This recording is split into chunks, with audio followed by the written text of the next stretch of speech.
they need to become men. Yes, they certainly do. This is That's what it the is. solution. That's the solution. Absolutely. And we man. both agree on this. So, Yes, but they need to do that in a society where monogamy is the social norm.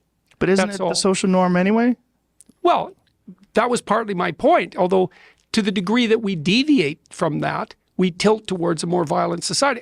Today, we're talking about enforced monogamy and the idea that when women get scarce, men get violent. Is enforced monogamy the answer? Let's talk about it. We already live in an enforced monogamy society, and we're already shamed. Like, look at us. We're already shamed for not practicing monogamy. I don't think monogamy is the solution. If I look around and I see all the divorce rate and all the kids being raised by single moms, I'm definitely going to say monogamy is not the solution. Yeah. At least not for everybody, that's for sure. No. 50% of the population. Right. We can't say this is the way, go ahead and practice it, you're going to succeed. And that all other forms of family dynamics should be shamed. That's not the answer. What about those of us who are bisexual? So by enforcing monogamy, we are forced into either hiding a significant part of our sexuality or completely denying it. That's right. And I mean, you look around, denying your sexuality is not healthy. It doesn't lead to stable, healthy, loving homes and relationships. No, yeah, it'd be enforced heterosexuality at that point. Mm-hmm. Yeah. It's an unfortunate name, enforced monogamy, because it's a term from anthropology, right? But what you mean is culturally celebrated monogamy, culturally and norms that are supporting people and raising that up as an institution. Supporting and punishing. Our neighbors don't know our, at the kids' school, like, we all go together, but it's not like everybody knows, right? So and it's not protected, so people, it's not protected. Yeah, people can lose their jobs, and Yeah, let's punish people for being different. That's a great way to go. It worked for many, many centuries. Let's keep going. Theoretical world where polygamous societies exist en masse, and then you do have this problem where there's a small group of men that are all the women. But that's not what we're talking about. And also making the women unhappy, right? Because the women don't have any access to a genuine, intimate, one-to-one relationship over any long period of time. Which so it is doesn't what work the women well. want. It's the whole idea is and what's best the women for kids want too. that. Right. So how about that idea? Josh and I did monogamy successfully, very successfully, for 14 years. And every part of our relationship was healthy and stable.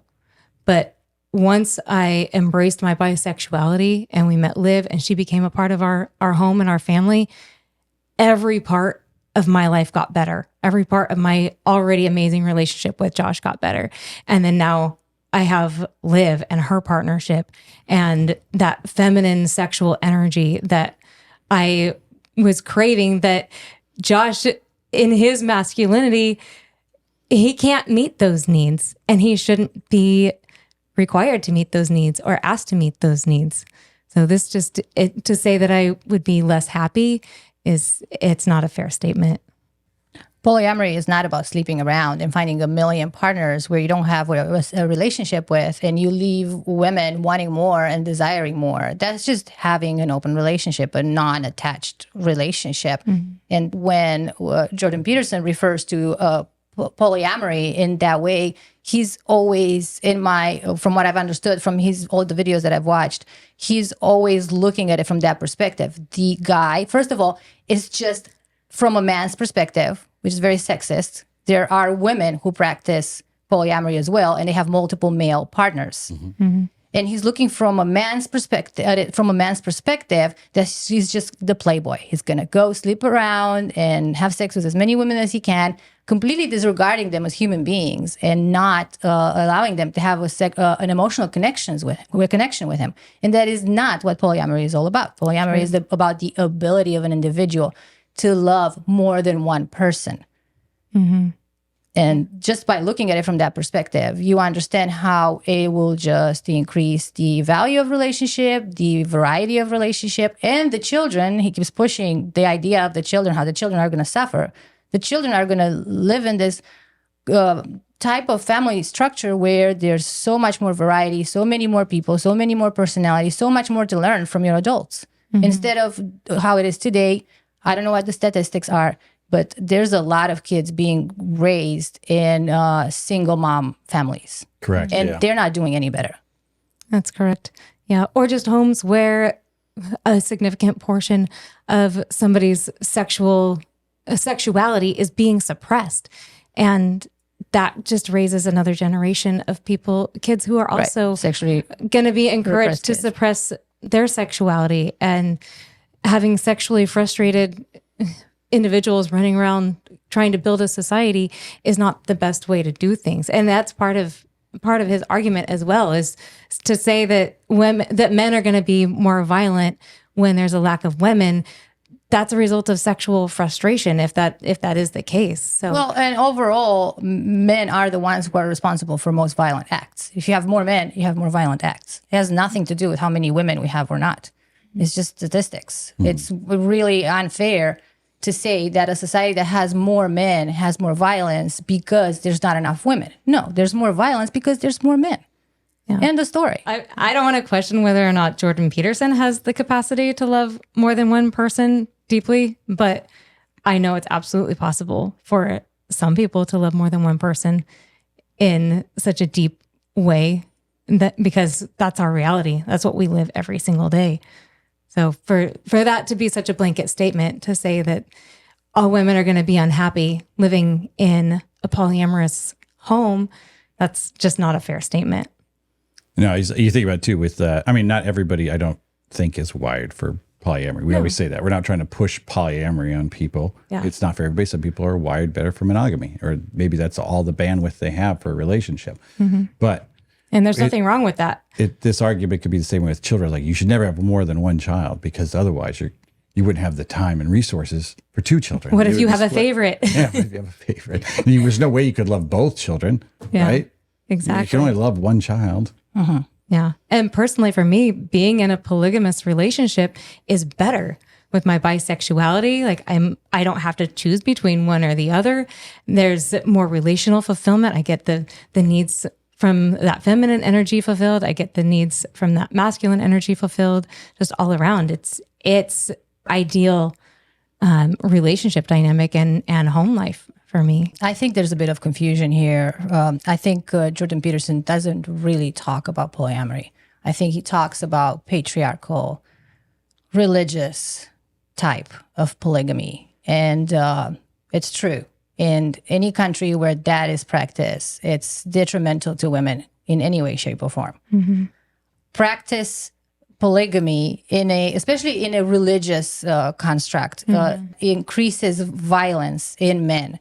And I think that's what Jordan Peterson is trying to get to with here, that when polygamy is being practiced on a national level, on a society level, then there's less women for the rest of the men. They're not getting a multitude of women. And I think data does support that societies that are polygamous religiously are more violent. I don't think that's because of polygamy, though. I think it's because of religion. It's because of patriarchy, where women are not allowed to be part of the government and part of society. And if anybody knows anything about the divine masculine and divine feminine, how they balance each other out, once you take one of the parts out of the equation, the other one is going to be exacerbated. Yeah. And it's going to create problems.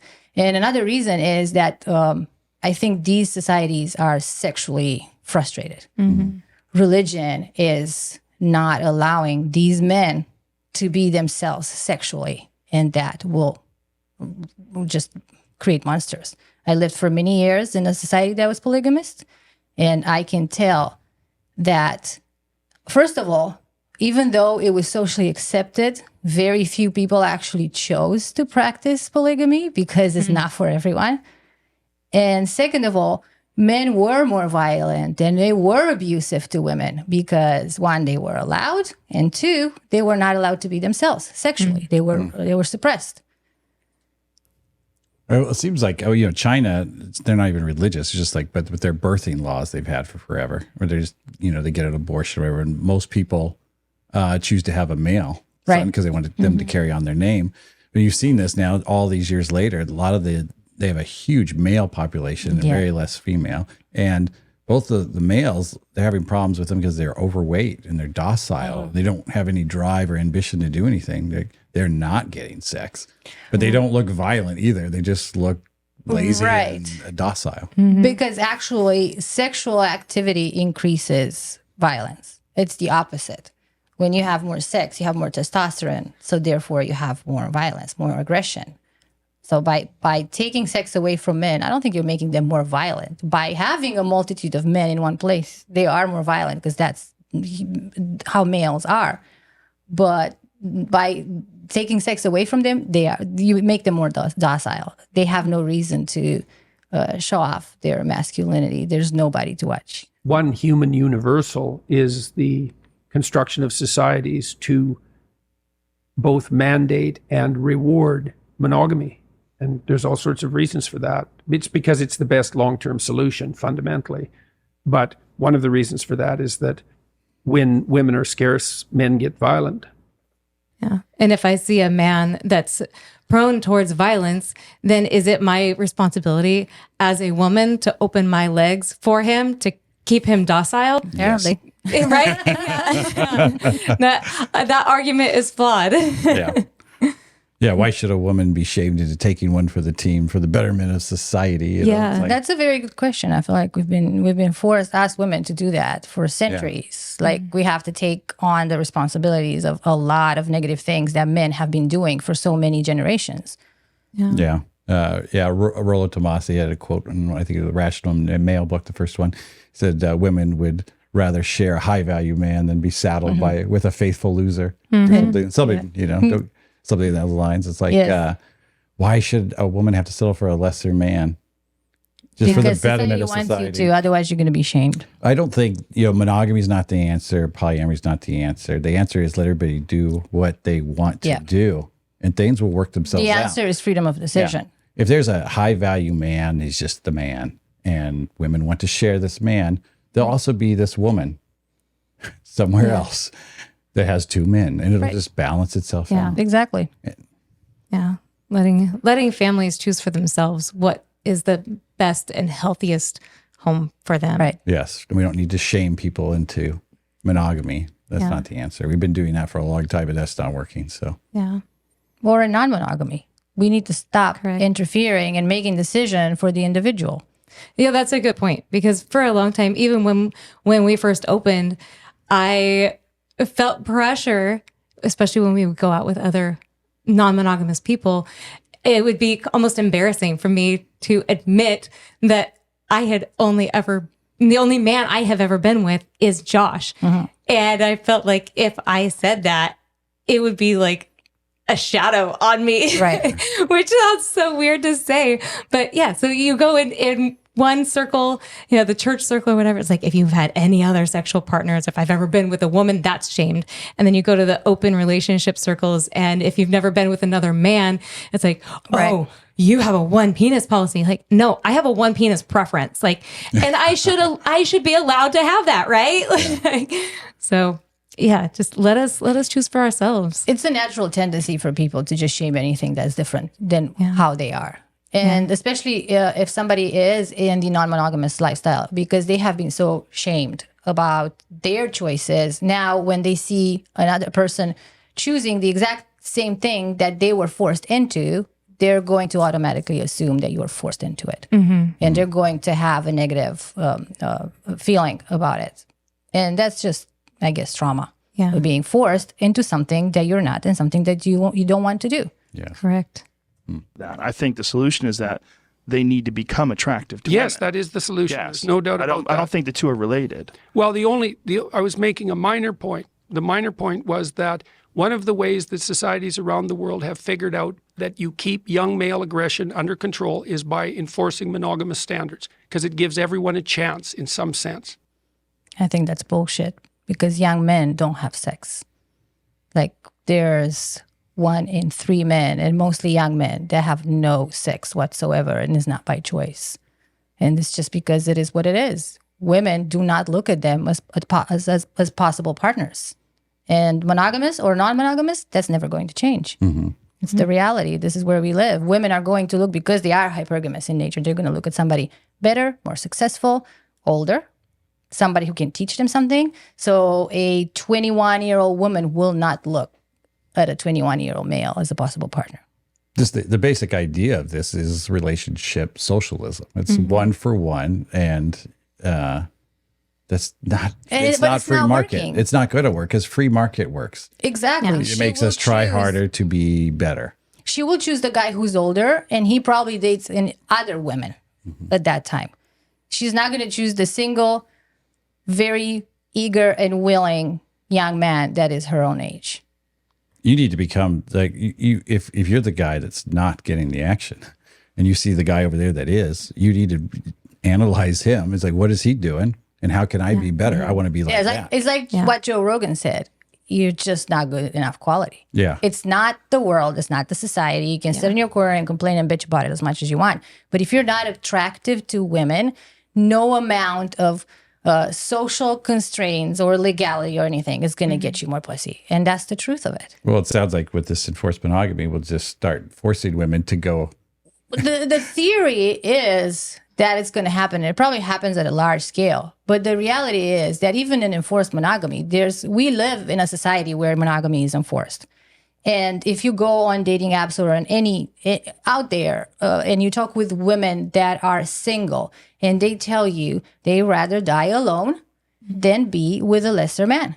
Yeah, see that a lot. Yes. So yes, the monogamy is enforced. Violence is still there. Aggression is still there. Male aggression and violence. And people are still single and they're still complaining. Women are complaining they're not finding good men. So it's not about monogamy, polyamory, or any of that. It's about the quality. And I go back to what I've said before.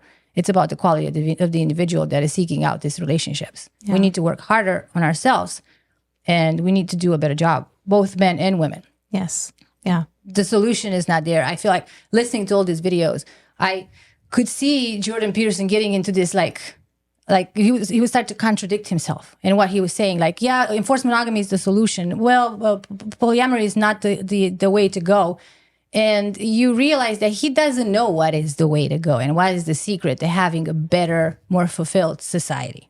And my theory is that as long as we do not put more effort and more emphasis on relationship and doing relationship the right way, we're never going to get anywhere. Yeah. Regardless of the relationship structure. Yeah. Rather than focusing on the relationship that you don't have, focus on the kind of partner you want to have and then become the kind of person that person would want to build a life with.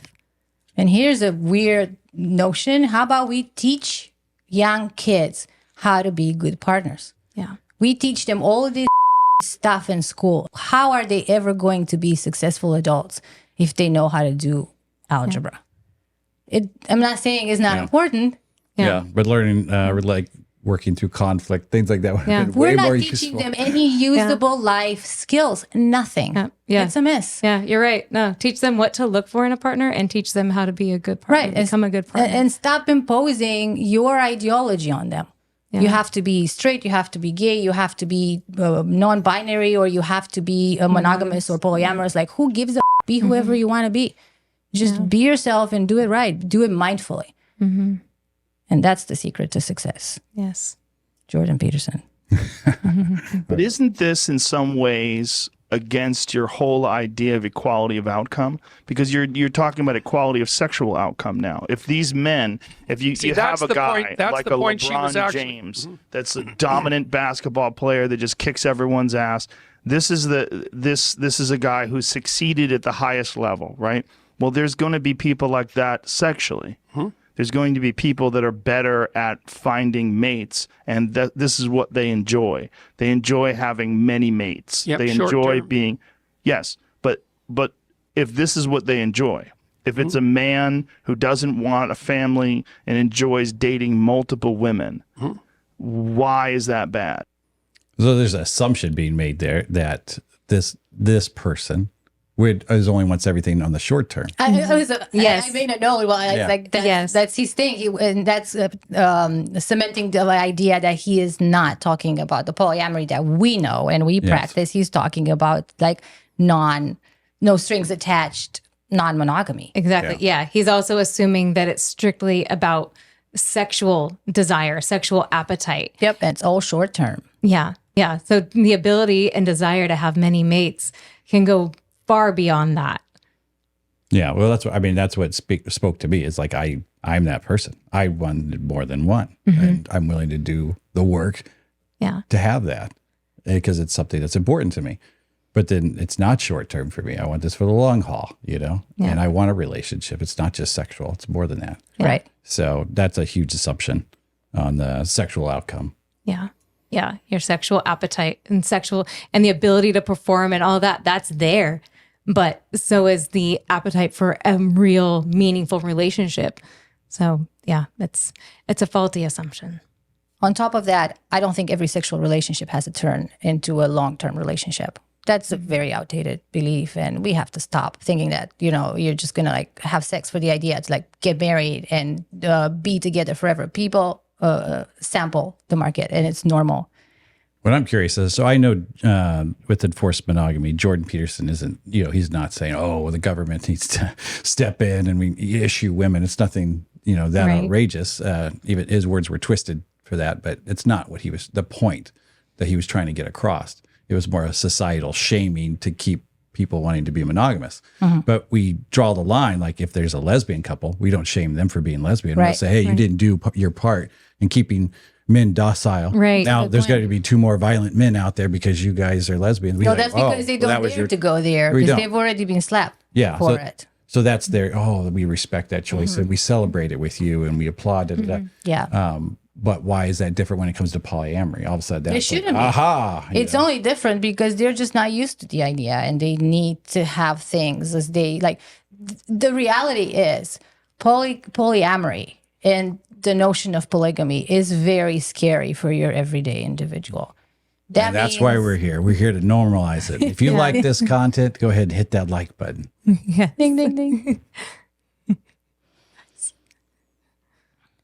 Polyamory is scary because it actually forces you as a man or a woman, because again, polyamory is not just one man having multiple women. There's also one woman having multiple men or men and women. So let's not be narrow-minded there.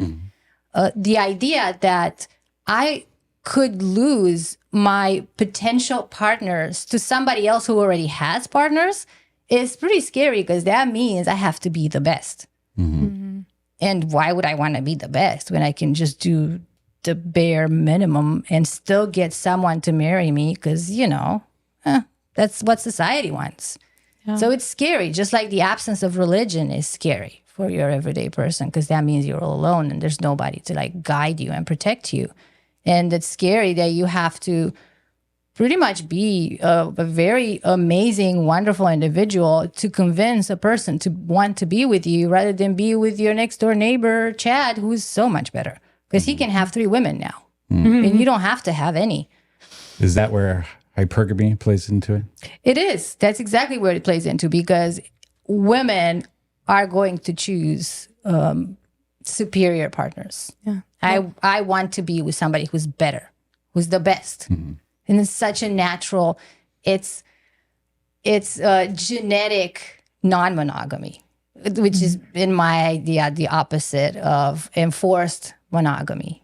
If I am to remove all these boundaries that are set by society and the law, what would I choose? Would I choose to be in a family with 1 man and 2, 3 other women? I don't know, I'm just being like, or would I choose to be with the just enough guy from down the road? Yeah. I don't know. I think it's obvious what I would choose, but Right. Women are hypergamous, which means they mate across and up dominance hierarchies. And so if you're a male who's successful in a given hierarchy, the probability that you're going to have additional mating opportunities is exceptionally high. It's an unbelievably good predictor of that. That hypergamy is a very uncomfortable discussion. Yes, it certainly is. I think it's very uncomfortable for someone who feels like they're unequally partnered in some way. For me, I have never met a man that I thought would be a better partner for me than Josh. And it's not because I'm blind. I've known plenty of men and I see their value and see the value that they bring to relationships. But in some way, I also see how they would not be as good of a partner for me as Josh is. So I think admitting that I am hypergamous is not as uncomfortable as perhaps somebody who sees the lack in their partner or in themselves. Hypergamy is uncomfortable, and but It's mostly uncomfortable for men, though. it is. It's an uncomfortable thought, and but I think we need to understand that and embrace it. We understand it's there, Right. and then so we work on that. Or like, well, It comes we need back to be what we were good. talking about earlier. Rejecting it doesn't make it go away. Yeah, just not agree. Oh, I don't like this. Right. It doesn't make It's it go the away. reality. It's who we are. And somehow it's okay to accept that. I mean, or not really. So what I'm seeing here is a tendency to just ignore everything that's natural is human behavior. And the reasoning for that is that we're not animals. And under that umbrella, we're not animals. And we live in this society where everything has to be perfect and appropriate and clean and domesticated. We ignore everything about us when it comes to human nature. And then we end up in this f***ery because I don't even know what's happening out there. Like, who are we? All I hear is complaints from both men and women. Yeah, there's a lot of complacency. Exactly. That's what it is. Everybody sits down and complains, and they know deep down inside they have to do the work, but they don't want to admit to it. They don't want to man up, woman up, do the work. Yeah, I think it's and then even if they the number one fantasy is the three-way, but they don't think they can attain that, and they know they'd have to put work in. But they don't want to put the work in, and that's where the necessity becomes virtue. It's like, well, since I can't have that, then I don't want it anyways. I didn't More want that. virtuous to not have that. Yeah, exactly. So I have the moral high ground being monogamous and not doing that. And don't you have what's the grape story? The grapes. The Romanian proverb. Yeah, Parable. like it's like an old story that I know from my grandmother, where the fox wanted to eat some grapes and she couldn't reach them because they were up too high on the vine. And she said, I'm assuming it was a female fox. I don't know why I'm saying she. She said something like, well, I didn't want them anyways because those grapes are sour. There you go. Yeah, I think about that all the time. That it fits into stuff every day. Everyday situation right. where people say, I don't like this. Like, you don't like that because you can't have it. Yeah. If you could have it, you would really like it. You would really like it. Yeah. And the danger is the good thing is when you realize you're talking shit about something because you know you can't get it. So then that is your first step towards bettering yourself and seeing, okay, I really want this. Maybe I should put in the work and maybe I should admit that I don't think I'm good enough to get this. Yeah. And then from there, I should actually do something about it. And that's how you become a better person and a more desirable person to somebody else. But instead of that, we're hiding behind our computer screens or our smartphones and talk shit to everyone and say how we're degenerates because we actually choose to live our true lives. Yeah. Purpose. Yeah. Well, with this enforced monogamy, like I said earlier, it's like a relationship socialism to me, and it's anti-free market. It was like, I want a relationship free market where you can work on yourself and you can find a better partner. You can look at yourself at the mirror and like, am I the kind of person that could get the partner that I want, or do I have some work to do? That makes sense to me. It's like capitalism. Yeah. If And there's it's all competition, there's competition. You're going to get a better partner, yes. and you're going to get a better And partner. I'm going to be a better partner. Yeah, so- Because I have to be a better partner. If I was just going to be issued out to a partner, would I put a lot of work in? It wouldn't matter. It's like, they're going to pick a wife for me anyway. So what's it Right. matter? What's the point? And it's like we've talked about on other episodes where I see the effort that you're putting in and you're putting in, and it inspires me to put more effort in on myself. I see you working on, whatever it is. And I'm like, oh, do I have an issue with that? Or what is it that I do need to work on? And it inspires me to get better. We got one last video clip I want to play. And this is, I think, Jordan Peterson's biggest, problem he has with polyamory. The biggest hurdle, I guess, that he had with it. So Mate choice is a very difficult problem. So how do you solve it? Well, here's how women solve it. Throw them in a ring. Let them compete at whatever they're competing at. Assume that the man who wins is the best man. Marry him. Yes. It's a brilliant solution. It's a market-oriented solution. It's actually the solution that appears to have driven our evolutionary departure from chimpanzees. It's a biological solution. It's a biological solution, but it has a cost. What is the cost? Well, the cost is polygamy. And so we rein that in with enforced monogamy. And we do that in order to provide stable circumstances for children. Again, he's confusing polygamy with, it's polygamy. If he's talking about polygamy in what way, shape, or form, he's not talking about polyamory. He's not talking about relationships. He's talking about casual sex. I think there's a lot of confusion here about and we see it all the time. Polygamy, polyamory, swinging, all of these terms that are very confusing and used interchangeably and not in the right way. Well, he did talk about basically, in so many words, the relationship free market. And he's like, this has worked. You know, women have watched men fight it out, found the best one, and that's worked. But he's saying the cost of this is polygamy because the best man is getting, you know, some of the best women.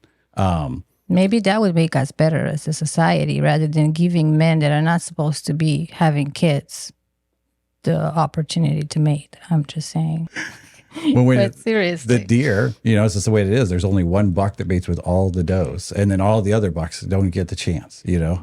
But they only want to breed with the best. And genetically, that works pretty good for the survival of their species. Yeah, but we as a human species have not been practicing natural selection.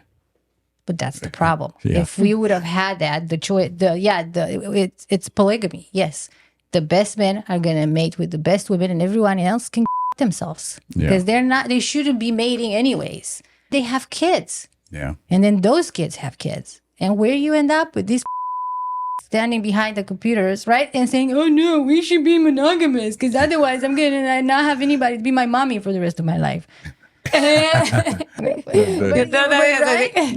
what the can you say that? No, you cannot say that. Yeah. But that's the truth. I think we should allow people to be whoever they are capable of being. End of story. Well, his biggest problem with this whole thing is the children. And, you know, just to get personal with it, like we have children. Mm-hmm. And they are well taken care of. You know, he's never seen a day in our life. These kids have everything, and they have 3 adults taking care of them. He's talking about kids that are born out of a relationship. He's talking about unwanted kids. Or he's talking about the other type of polygamy where it's a man and the women are subjugated. Right. So what we're talking about here is an egalitarian plural marriage where we all have a voice. We are all valued in this home and in this relationship. None of us is, nobody is walking on another one. We all are engaged. We all want to get married. That's a very different structure than if he is talking about, you know, straight up polygamy. This is a very different structure than what you see in other countries and elsewhere in history. Even if he was talking about polygamy, you know, the other polygamy, which he was, I mean, but at least those kids are being raised with a father. He's like about the children, like they're a family unit. The monogamy is not producing family units anymore. It's just people frustrated getting divorced. Yeah. You know, it's like 50%. So 50% of these children are raised without a mom and a dad in the home. I was watching a clip with Stirling Cooper recently, and he was getting a lot of flack because he wants to have multiple children with multiple women. Right. He said it's just what he wants. Yeah. And you know, he was coming under fire for it, but his response back was really brilliant. He's like, "But I want to be a father to these kids, and most dads are disappearing. So what's wrong with that?" It's like nothing. There's absolutely nothing wrong with that. You want to be a father. Yep. Yeah. And he wants them all to live under the same roof, ideally, or at least on the same property. So he's not talking about having families all over town. He's talking about actually having a family. Right. He wants to be a dad. Yeah. So what's wrong with that? Yep. Wanting to have multiple kids from multiple women. Yeah. Like you want to be present in their lives. So the idea of the kids will suffer is not plausible. Watching all these videos and listening to all these discussions on polygamy, polyamory, I see there's a lot of confusion about what polygamy and polyamory have in common. And I know they're being used interchangeably. And I know most people don't really know what polyamory really is. it's not just having sex with multiple people, it's loving multiple people, it's creating relationships, creating families with multiple people. I don't think anyone is expecting society to be fully monogamous or fully polyamorous. It's not something that you can dictate on people. You should let people decide what they want to do. The natural biology of evolution is already here. You already know about the player guy who has all the girls. He's That's real. been going on for a long time. He's there. You're not going to make him go away. You also know about the amazing woman that gets every guy when she walks in a room. All the heads turn to her. That's there. We choose to shame them because they make us feel uncomfortable and it's not socially accepted, but it's there and it's real. And the whole idea is just let these people reap the rewards of who they really are because they deserve it. Government and society has to stop butting into people's choice of relationship and lifestyle. Yes. Don't shame us and give us equality in regards to laws as far as It's not our marriage, fault that we're better taxes. than everyone else. Yeah. The fact that there's so much back and forth on this topic proves that is a very, very hot topic today. Yeah. And that's good because when he unfortunately decided to make that video on polyamory, I don't think he really knew what polyamory is all about. Yeah. And mostly because most people are confused about polyamory and what it's all about. And most people confuse polyamory with religious polygamy, with patriarchal polygamy. And I think he made that video and then everybody kind of like punished him for it. And he had to double down on his idea. Otherwise, he would just look bad. I think that's how they get you. Like, because that was 5 years ago, somebody just asked a question online. He's just on his computer screen at home answering questions. And then they just. And once it's online, it will forever be online. It will haunt you forever. I think he gave such a quick response and didn't think a thing of it, knowing it was going to get blown And up. I don't think he knew polyamory in the definition that we are using it today. I don't think he'd ever heard of it in this context. Yeah. I think he knew of it, as many of the people commenting on some of our short videos know of it, that it's just people having a bunch of shallow relationships and jumping from one short-term relationship to another. Yeah, you see it all the time in comments, not only on our channel, everywhere. Yeah. Oh, polyamory is just an excuse to sleep around. Yeah. Well, it's not. It's not about that. It's not about sexual promiscuity or about having more partners. And what if it is? Yeah. Like it's not your problem. If you don't want to do it, don't do it. But it's not. Polyamory is about multiple loving relationships. Yeah. I do want to say that we really respect Jordan Peterson and we're all big fans and enjoy like his work. But this was one topic I think he was a little off on, and we wanted to come to it from a place that was very personal for us and just say our thoughts on the matter. And it's not as much about proving him wrong and getting into this heated like rebuttal about what he said. It's more that he is a great personality nowadays. A lot of people look up to him, they listen to him, they read his books. And the fact that he has a responsibility about what he puts out there and what he says. And when you go out on social media and you talk about a subject that you really don't understand, it's not going to have good repercussions either way. And I am a great fan. I read a lot of his books. But I think this topic is not a topic that he should have any say in, my opinion. I think that he just didn't have all the information. He did not. Yeah. He was assuming that all polyamorous relationships are short-term and or shallow. And we are living proof every single day that that's not the case.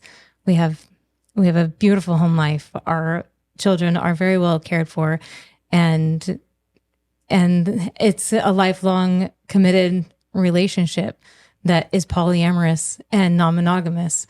So yeah, I think just adding our perspective and our life story to his opinions, hopefully. Yeah. Jordan Peterson, if you're watching this, we invite you to our home so you can see how we live. Then you can make a good video about polyamory. In this relationship, instead of having less of a husband, as Jordan Peterson was presuming, I have more of a husband. I have a husband that's more fulfilled and more cared for. I'm more fulfilled and I'm more cared for. Our children are more fulfilled and more cared for.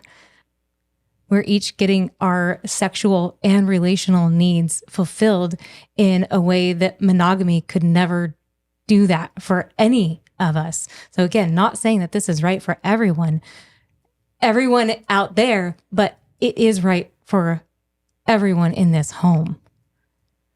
Everybody has different needs, relationally, sexually, whatever, and you need to find the dynamic that works for you. And we should have the freedom to do that and not be shamed for it. And I think that's where the enforced monogamy comes in. It was part of it. It was part of the shaming. That you shouldn't be shamed for having your needs met or finding the relationship structure that works the best for you and your family. Yes. Thank you for watching and for helping us normalize alternative relationship structures. Don't forget to like, share, and subscribe. We'd love to hear your comments if you have any personal experiences or stories you'd like to share with us. And we'll see you next time. Bye. Bye. Bye.